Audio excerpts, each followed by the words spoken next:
Hey everyone, how's it going? Welcome back to another Walking Dead video here. So we have a lot of news to talk about. There's a lot of teaser images that are actually out. Entertainment Weekly posted an article today actually talking about the Walking Dead Daryl Dixon Season 2. It's a really big article, so I want to go over a lot of what was said and also obviously the teaser images here. So I'll leave a link down below to the article because I'm not going to go through everything, but there's a couple things that I want to talk about. So yeah, before we go any further, make sure to be a subscriber if you want to get all my Walking Dead content like this. The show is returning in 10 days now, officially at the 10-day mark. So yeah, we can officially do a 10-day countdown now until the Walking Dead Daryl Dixon Season 2, and this season just honestly keeps looking better and better just based off of what they were saying here in the interview, and I'm really interested in certain aspects to it. And it looks like we're going to be getting a flashback scene with Madame Genet and her origin, and it's going to show what happened in the very beginning of the outbreak. So I'm really interested in that because I want to know, a lot of her backstory and how that relates to the scientists and whatnot, and how all this happened here, like with the research and all that. Like, is there something bigger here and she just eventually joined that, or was she already sort of a popular figure, I guess, in the world at that point? I have no idea. So obviously we'll have to wait and see this season.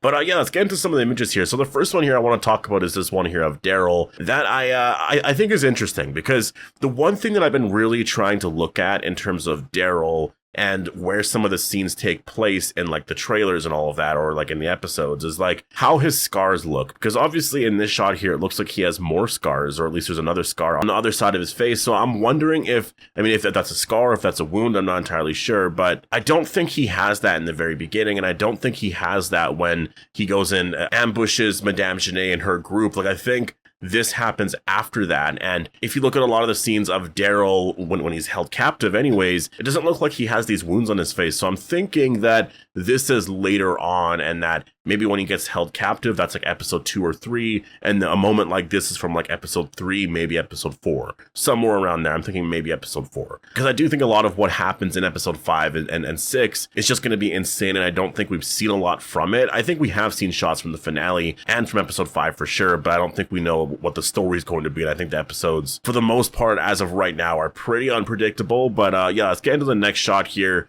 of Carol. And obviously we've seen this shot before. This is of Carol when she goes to the mechanic shop and she's asking about her friend Daryl. And so yeah, this will happen in the opening minutes, which you can also watch if you have AMC Plus. You can actually watch the opening minutes. And so yeah, there is that. We have this shot here of Losang, and this is at the Nest, I believe. And I'm not sure what episode this takes place in, but the one thing that I will say about the article actually was Norman Reedus was talking about Losang, and actually, I don't even know if he was talking about Losang specifically. I don't even know if it was Norman Reedus, but it could have been the showrunner. There was a lot of people doing interviews and whatnot in the article, but there was a mention of the fact that Madame Genet and Pouvoir represent this like very extreme side to things, and they're both on opposite sides, and Daryl isn't necessarily on either side. Like, yes, he's at the Nest, but he doesn't really agree with what the Nest wants to do or anything like that, because he doesn't just like pick a side, right? Like, Daryl's his own person, and I thought that was really interesting. So that tells me a lot of, he might not actually side with Losang. Like, Losang and the Nest, maybe they're, heroes or not necessarily villains, I guess, to our characters because of what they have planned and whatnot, I guess, for Laurent and his future and all of that. But it depends. I think for Daryl, he really does disagree with that a lot. And I could just definitely see that being a place that they go in this season here, that the Nest and Losang, they also become villains. And so Daryl is really on his own at that point. And so if Isabel dies or if other characters do die, I wonder if it's because of Losang in the Nest, or I do wonder how certain things that could happen. But yeah, just a really cool shot here. And then we do have this one shot of Madame Genet, which obviously we've seen this before. This is when Daryl and the others show up here. I believe this is probably going to be an episode 1 thing. I don't think it'll be from later episodes. And then we have another shot here of Ash. And again, Ash is going to be a character in episode 1, I believe. I don't know if he's going to be in episode 2. I think he dies in episode 1, but I really don't know. Like, I honestly really don't know. Maybe he survives episode 2 and then dies there. I just know at some point he's likely going to die, because in all the promotional footage, the trailers and all of that, he's not in most of it, right? And it's just a lot of the shots that we see him in, it's a lot of stuff like this when he's in the farm, like in America. And then I think when he actually lands in France, I guess, or wherever they land, he's there for like a little bit, but then all of a sudden Carol's on her own right away. So I think he dies pretty much when they get there. But yeah, still a very cool shot. We have this one shot of Isabel, and I believe that this is from episode 1 of season 2. Her and Daryl are talking here. This is probably going to happen around the opening minutes, somewhere around there. And then we have this shot here of Laurent, And yeah, this is also from the opening minutes as well. This is when he's training with Daryl. And yeah, some really cool shots here. Now, there was an article written here by Entertainment Weekly, and I do want to talk about this here. So there's a lot of really cool stuff in here, and I wanted to talk about this one thing first here, because this, to me, is why you have Norman Reedus, or you have the actors tell you what's the best for their story or for their character. Because sometimes, you know, writers or showrunners or whoever can come into the picture and they have all these ideas. And if they don't really listen to the actor, or if the actor doesn't have a lot of control or say in a situation like that, then you know, the character could turn out differently, or the character might not feel the same as the character used to. And so I really like the fact that David Zabel does trust Norman Reedus. Like, obviously he's going to, but he just really lets him say whatever he's going to say. And Norman Reedus is an executive producer here, so obviously he does have say, and he's going to be acting as Daryl as well, right? It's not like he's just starting out as Daryl in season 1. But I like this interaction here, because they're actually just talking, like David Zabel and Norman Reedus, they're talking about how Daryl is just with people in general. And Norman Reedus said that, like, you know, even though he is closer with people, like obviously he met Laurent, and Laurent's sort of like there's a father-son relationship there, kind of, right? But Norman Reedus is like, well, you know, it's not like that. Like, I think it's the same thing if you found a puppy in the rain and there was a bunch of traffic, I would probably get it out of the traffic. And he doesn't know if there would be this real connection with the puppy, but obviously if there is going to be any real connection with the puppy, then that puppy's going to have to earn that from Daryl. And so David Zabel kind of laughs about it and just kind of shrugs his shoulders, and he's like, hey, I tried. I knew I couldn't get away with it. And that I really like, because, see, I don't know if David Zabel was ever going to do that. It's just, when I saw that, I was like, see, if Norman Reedus didn't know the character that well, that Daryl is just somebody who always stays distant from people, and even if he's helping somebody out, he's still going to stay distant. Like, even if it's at a point where it's very obvious he should care for this person, maybe he does care, but he still keeps his distance. Like, he has walls up all around him, right? And so I like the fact that Daryl does understand that, or Norman Reedus does understand that, because other writers could be like, you know what, let's do this with Daryl. We're going to make Daryl have a family, or this and that. And I like the fact that Norman Reedus is just like, well, no, I know who the character is. If things like that happen, it's got to be done in a certain way, this and that, and it has to make sense. And this is a character that has just been fighting his whole life. So yeah, just a really cool mention there. The one thing that I will say that the article really focuses on is Daryl and Carol. And I like the fact that they actually go back to season 2 here, and they're really going to be focusing on that. There's a lot of focus on the fact that a lot of the story here for season 2 between Daryl and Carol is specifically going to be referencing a lot of stuff that happened when they first met each other. They're really going back to a lot of that. And also with Carol, that's the one thing too, you know, in terms of Carol, is that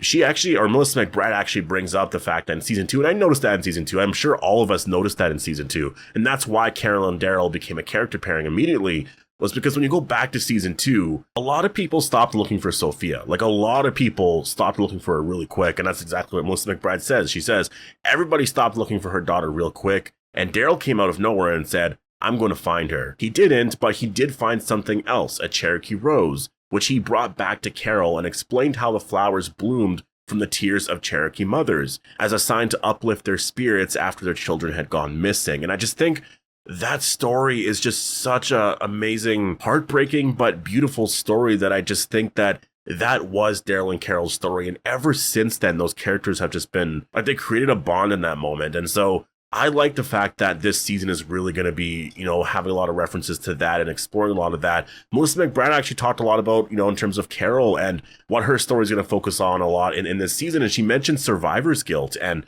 all that with Sophia. And I just, again, that is something that I personally felt recently, and it's a really horrible feeling, and I can't imagine, especially for Carol. I mean, yeah, you're going to feel that. Like, you're obviously really going to feel that years later. Like, it's always going to be there, right? And I can't wait to see how Carol is going to deal with something like that, you know, just feeling like that guilt of, you know, the fact that she survived this long into the apocalypse and Sophia didn't. And I'm really excited about that storyline, because I just feel like, again, back then there was so much going on with the story that they didn't really get to focus on the Carol and Sophia storyline, which was a big part of season 2. But obviously they just went to the farm. There was all the Rick and Lori and Shane stuff. Like, there was all that stuff happening. So you couldn't really, there was a bigger story happening around that point. So I just think that it just makes sense to me that at this point here, you have a Daryl and Carol spinoff. Yeah, focus on that. Go back and like make those moments better, because you can easily do that now, right? And so, yeah, I thought that was really cool. I wanted to mention that. And also,